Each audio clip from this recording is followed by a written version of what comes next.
Breaking news sur Nouvelle Haïti, Nouvelle Haïti, Nouvelle Haïti.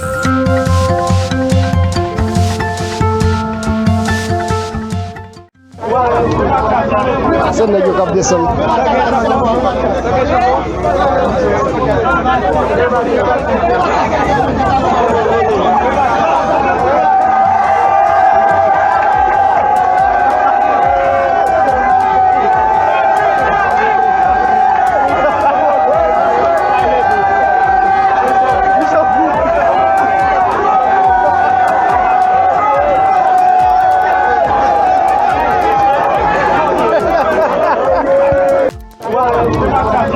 Asan na kap descend.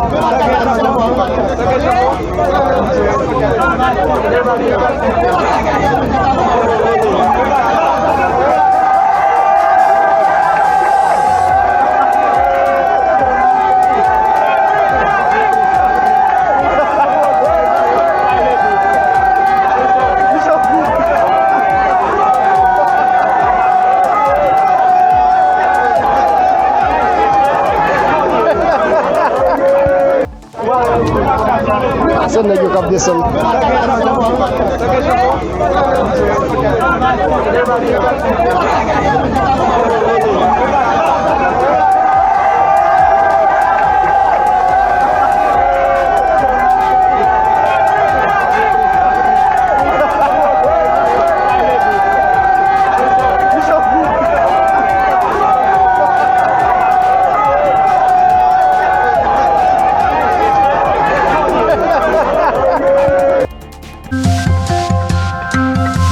Breaking news sur Nouvelle Haïti, Nouvelle Haïti, Nouvelle Haïti.